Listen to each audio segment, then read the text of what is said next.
Hello students, welcome to Legacy IAS Academy. In this particular video, we are going to discuss in detail about the geography of Africa. We are going to extensively cover the physical regions of Africa, that means mountains, highlands, desert, as well as the other kind of landscape. We are also going to discuss about the African lakes and the major river system of Africa, and while discussing them, we'll also try to include different types of biodiversity we'll find in different regions of Africa as such. So first of all, if we try to talk about Africa as a continent, we can see that Africa is second largest continent in the world, obviously after Asia, and area wise it is spread across almost 30.4 million square kilometer. To give you a better idea, if you compare this with India's area itself, it is almost 10 times bigger than entire India itself. So as you can see, this entire region is Africa, and overall, if you look at the extent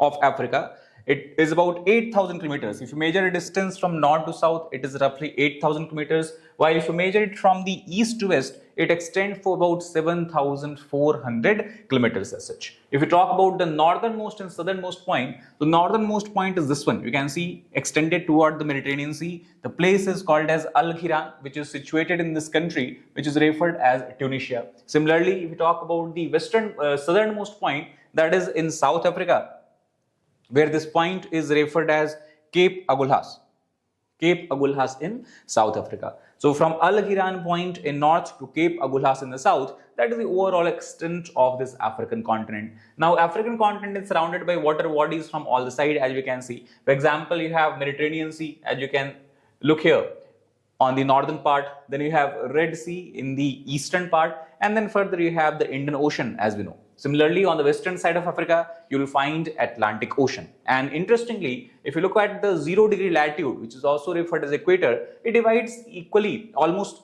Africa into two equal halves as such. Now, if we take a look at the physical regions of Africa, it is divided into multiple regions because of its enormous size. So, starting from the north, you will find the deserts of Sahara. We'll discuss later where it is spread across and the important features. So, northern part is Sahara. As you come further to the south, you will enter into the region that is referred as Sahel. Then further to the eastern side, you can see you have the Ethiopian highland. Then you have savanna grassland that almost covers, we can say, the northern and the southern part of Africa. Then you have Great Lakes region again in the eastern part, and then you have southern Africa that is considered as a separate region itself. Now, if you look here, this entire region that we have discussed, this is Sahara Desert. Sahara Desert is also considered as the largest desert on the earth, and it covers almost, we can say, from west to east extent of the Africa. So let us try to understand briefly about the Sahara Desert itself. If you look here, these are the countries that are consist of Sahara Desert. So in the west, it starts from Western Sahara. In the east, it is extended all the way up to Red Sea coast, where you have countries such as Egypt and northern part of Sudan, we can say. Similarly, from the Mediterranean Sea, it is extended across several countries like Tunisia, Algeria, Libya, Morocco, and all across the central part of Africa as well. Interestingly, if you talk about Sahara, it is the largest hot desert, covering roughly 8.5 million square kilometers of the area as such. That again, to understand, almost it is, we can say, 2.5 times larger than the area of India itself. And Sahara Desert itself occupies 25% of the African continent. Now, Sahara Desert is not a uniform feature. It does not have same feature all across the expanse. Rather, it has distinct features in different areas. So, if you look at the feature of desert itself, we can divide into four major areas: Args, Regs, Hamadas, and Oasis. We'll try to understand about them as well. Now, interestingly, because this Sahara Desert is a very dry area, arid area, so the animals that are found here have adapted well to the conditions here, dry condition here. And two animals we can write here as example. One is jerboa, which is a rodent species, and other is a dromedary camel. So all of the dromedary camel. So all of these have adapted and have basically developed the, we can call as a mechanism to survive in such high temperature and strong heating. Now we have discussed that Sahara is divided into several features, and two most important features are what we call as ergs and regs. Now ergs are something that comes into your mind whenever someone talks about desert, because when someone say that we are talking about desert area, if you look at this picture might come into your mind, where you see vast stretches of sand arranged in the form of sand dunes. Sand dunes are kind of small hill or mound like structures of few hundred meters, and that cover large and vast area. So this is found in the Sahara obviously, but apart from that, regs region also is important part of Sahara. These regs are not sandy areas or dusty area, rather these are the remains of prehistoric seabeds and riverbeds which are now completely waterless due to the changing climate, to some extent driven by the continental drift.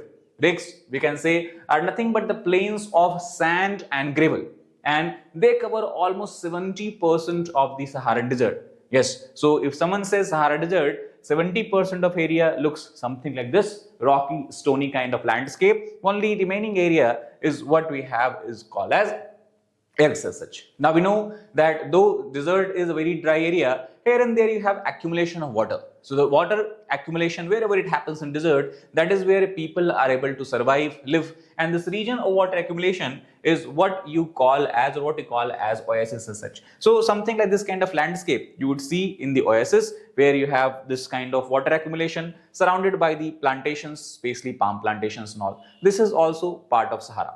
Now when you come to the south of Sahara, you enter into the region that is called as Sahel. As you can see, Sahel is also referred as a transitional zone or boundary zone because it separates the grasslands, that is savanna grassland you will find in Africa, from the Sahara desert as such. And the problem is that because desert is not here bound by any kind of protective barrier, there are no plantation, forest and all. So due to movement of wind, Sahara desert is continuously expanding out, spreading out, and it is also covering large part of Sahel. In essence, we can say that in the last couple of decades, we have seen rapid desertification in the Sahel region because sand particles are being carried from the Sahara region. Now, if you talk about the Sahel region, it is a narrow band, as we have discussed, of semi-arid land, also called as transition zone, and spread-wise, it is also very widely extensive, comparable to Sahara itself, because overall from the west to east, if you measure, it extends to about 5,400 kilometers. Country-wise, from the west, it starts in Senegal, and the east, it goes all the way up to Sudan as such. So this is a topography basically look like a flat, barren land itself. Interestingly, in the western part of Sahel region, you will find fertile delta of river Niger. Niger is considered as one of the longest river of Africa here. So on the map, you can clearly see this is the western part of Sahel, which is opening out to the Gulf of Guinea, which is part of Atlantic Ocean. And here you can see this river, Niger river, that is coming out from there, and then it is flowing out in the Gulf of Guinea. So that's the region which is also part of Sahel. We'll talk about river system also later on. Sahel's green vegetation emerges only during the rainy season. After that, it is completely barren in nature as such. Apart from that, if you look here, the important tree species of Sahel region. So first of all, if you look, we have a special kind of tree you will find here because these trees have adapted to the low water condition or water scarcity condition. This tree is called as baobab tree. Baobab tree is also sometimes referred as bottle tree because as you can see the shape is kind of bottle. So the question is that why this kind of structure where you have such a wide massive trunk and the branches and the leaves are relatively small in area extent, areal extent or the volume as such. So the reason is simple because this tree grows in a water scarce condition. It keeps on accumulating water inside it, and in the dry season, this water is used by it for its survival. Similarly, the reason behind the smaller leaves is because to reduce the losses of water by evapotranspiration. Apart from that, prickly grass, cram grass, all of these species of plants which has adjusted to this dry condition, you would find here.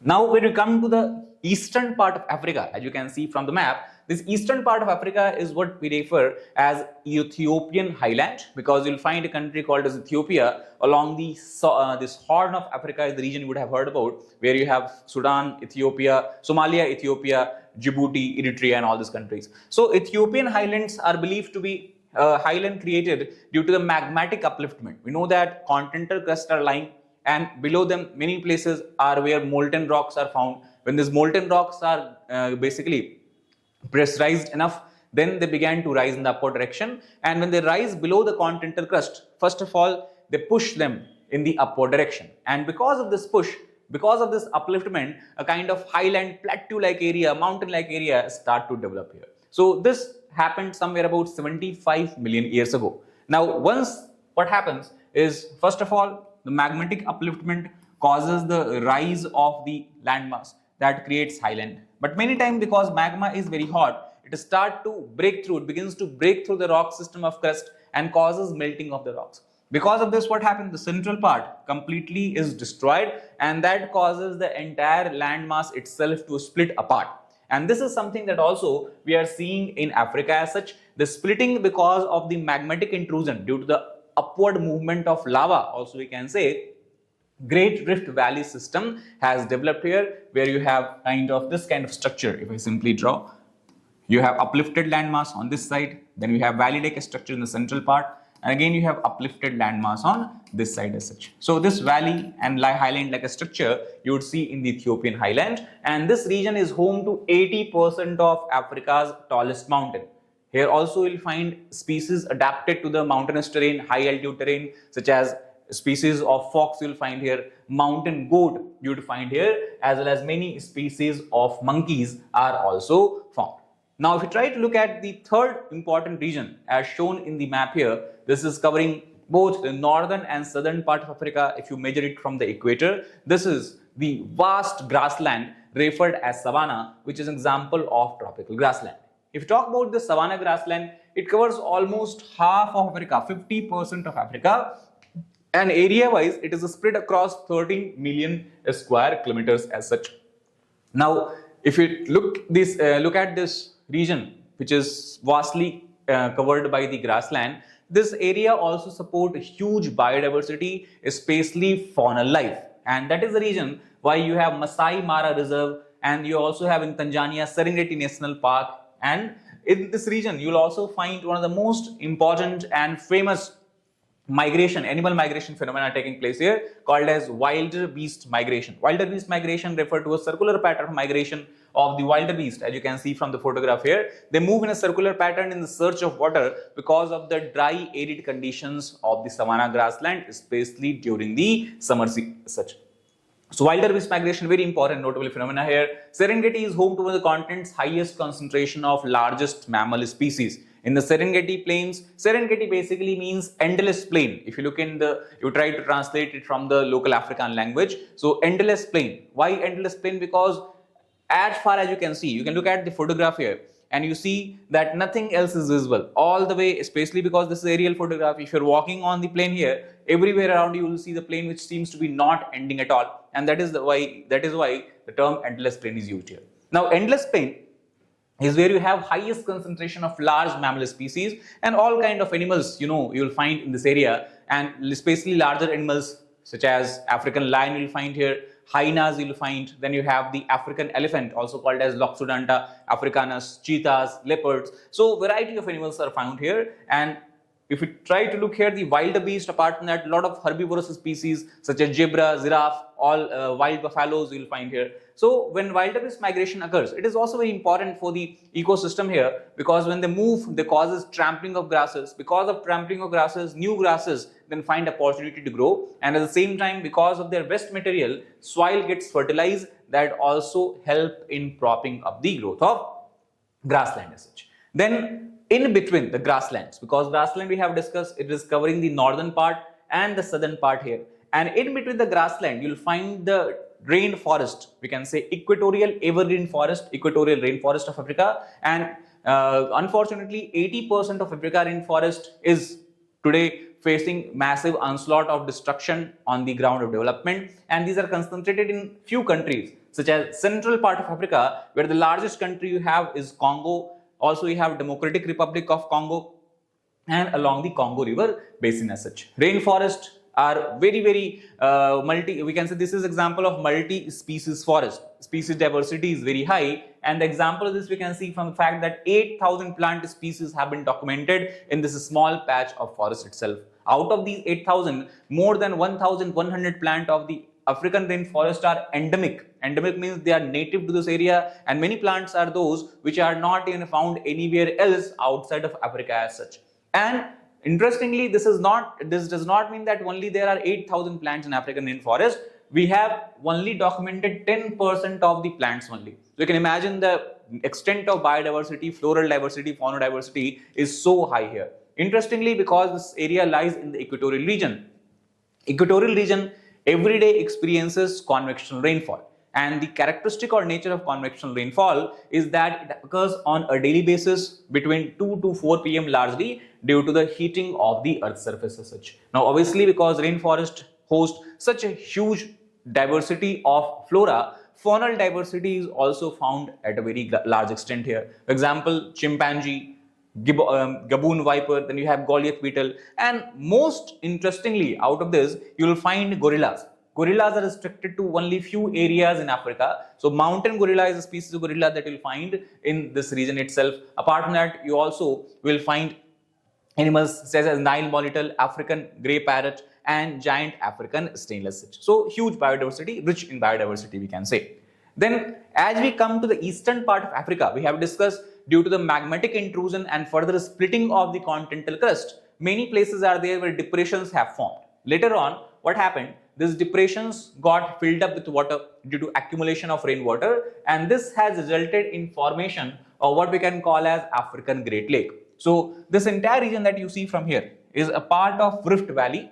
As we have discussed before also, it was created due to the splitting of continental crust, because what's actually going on is that if you look at Africa here, this is for example Africa, currently somewhere along this line, you see the continent is being split apart. So western part of Africa is moving in this direction, eastern part of Africa is moving in this direction due to the flow of convection current beneath the continental plate. And because of this entire region, Africa is being split apart. So this side, Africa is breaking into a plate called as Somali plate, while on the other side this plate is referred as Nubian plate. And this entire area that you see all the way from Red Sea to the southern part of Africa is the Rift Valley, that is depression like structure as see here. And here and there wherever you have a rainfall, depression gets filled up with water forming lakes. So several lakes you can find all the way from the north to south.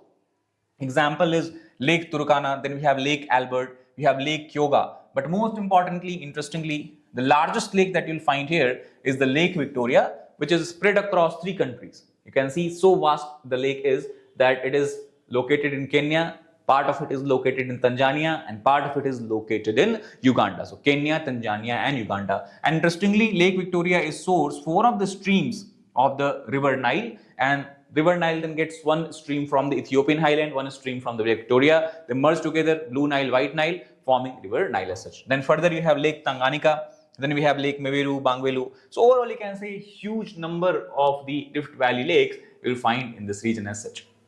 Again, we have discussed the entire lake structure is nothing but a result of geological process that has been going for quite few million years as such. And largest and deepest lake actually it has created. This is what you can see from here. From this side, African plate is in split apart, and that is where you have the accumulation of water. Now it is in this region, in the Ethiopian island, at the boundary of Kenya and Tanzania, you will find the tallest peak of Africa, which is also considered as the highest or tallest freestanding mountain in the world. Freestanding mountain means it is not part of any mountain range, it is an isolated single mountain by itself. And you should be able to now say, what is the name of this mountain? Yes, this is what you can call as Mount Kilimanjaro. So Mount Kilimanjaro at altitude of highest point is at 5,895 meters. So this is an example of volcanic mountain. Interestingly, this mountain is a volcano, and the eruption is quite possible in the future as well. Now coming to the southernmost part of Africa, where you have the entire region is called as Southern Africa. We have several countries such as Angola, Namibia, Botswana, but most important, or you can say one of the most developed country of Africa is South Africa. And interestingly, Africa has an island as well. So you can see along the eastern coast, you will find a large island called as Madagascar. So these all are what you can consider as the part of Southern Africa. In Southern Africa, one of the most important structure that you find is what geologists refer as Kaap Wall Craton.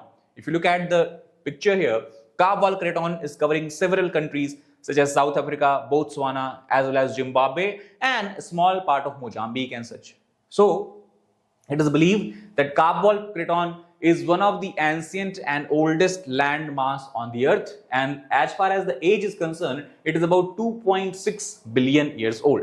Apart from this Kaap Wall Craton, you'll also find highlands in this area. And in the highland, you'll find mountain range. And the longest mountain range or the southern region of Africa is what you can call as Drakensberg Mountain, as seen here. And Drakensberg Mountain again is largely located in South Africa. And Lesotho, as you can see, is a kind of landlocked country. Very interesting country you would see here. This is Lesotho. So Lesotho, from all sides, it is bound by a single country, that is South Africa. So it is passing through Lesotho as well. So that's about the Drakensberg Mountain range here, and nearby you will find the Orange River and all that. You have Durban, one of the major city, important city, famous city of South Africa as such. Now, apart from that, if you look, South Africa, southern part of Africa is referred for its desert structure also. If you look in African continent, deserts are spread across two regions. One we have discussed is the northern part, where you have Sahara Desert, and one is this area, that is southern part, where you have several deserts. These are Namib deserts along the western coast,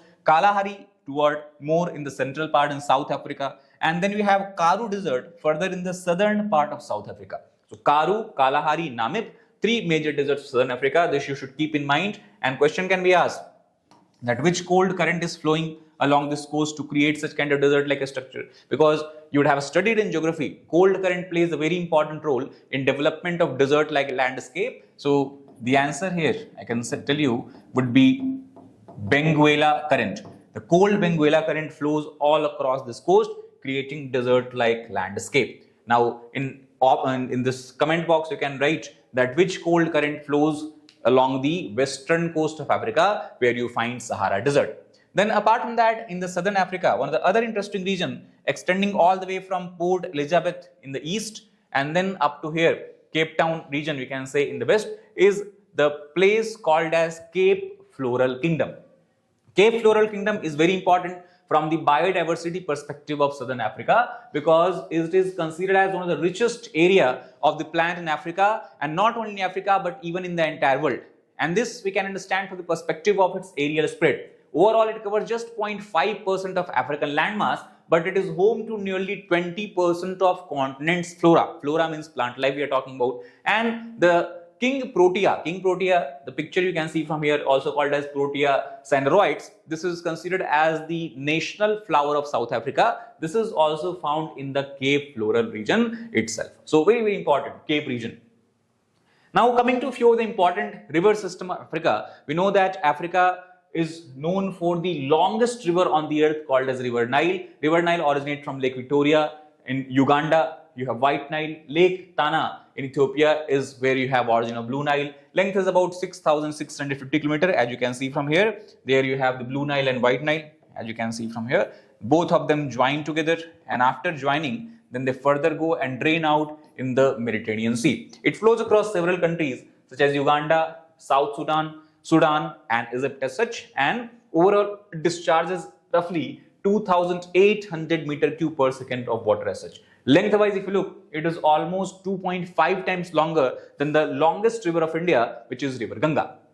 Second river you will find is Congo River in the central part of Africa. Congo River originates from another river called as Chambezi. It is about 4,700 km, flowing through several countries, mainly Democratic Republic of Congo and Republic of Congo, and finally discharged its water in the Atlantic Ocean at the place called as Moanda. Moanda is a small town you can see from here along the coast of South Atlantic Ocean, and it is located in DRC, Democratic Republic of Congo. So very, very important river in the western section of Africa.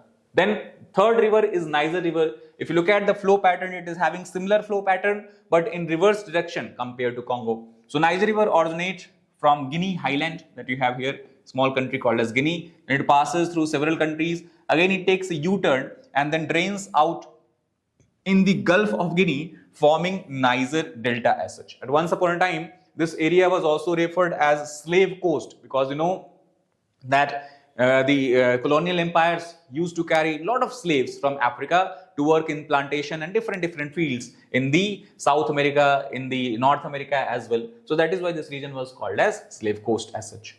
Then third is Zambezi River. Zambezi River originates from the place called as Mvini Lunga, that is located in the northwestern Zambia, as you can see from here. Then it is about 2,574 km, comparable to Ganga River, we can say. Then passes through several countries such as DRC, Angola, Zambia, Namibia, Zimbabwe, and Mozambique. And while passing through these countries and while flowing through several lakes, also you can see here, finally this river discharged its water in the Indian Ocean. Now, what is the most important fact about river Zambezi? That it is considered as the longest eastward flowing river in the African continent.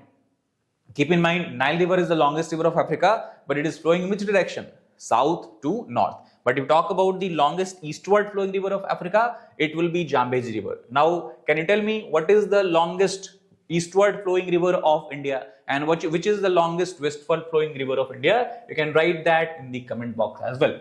Then the next river we have is called as Orange River. Orange River originates from the Drakensberg mountain from again the country called as Lesotho. Lesotho, I told you, is completely landlocked country. You can see from here. This is a small, very small country called as Lesotho, surrounded from all sides by a single country, that is South Africa. So it is kind of enclave of South Africa if you look geographically as such. It's about 2092 kilometers of river, flows through two countries, Lesotho and South Africa, and then it finally discharges its water in the Atlantic Ocean as such. Now, the significant point about River Orange is that alluvial diamonds are still recovered from the Orange River, and several diamond mines operate in the lower reaches of the mouth as such. Basically, rivers are found in the plateau area, but when the diamonds are found in the plateau area, but when rivers flow across the plateau, many times they cause extensive erosion, and small diamond rocks keep on getting embedded in the sediments of the river, carried forward with them, and finally when the river forms a delta, it deposits all the sediment, and then within those sediment you will find the diamond rocks, and that is what we call as alluvial diamond, found far away from its original source due to the discharge of river or movement of river as such. So these are the important river system we have to cover as far as the African continent is concerned. So now I hope it is completely clear to you the entire geography and physiography of Africa as such. Thank you very much.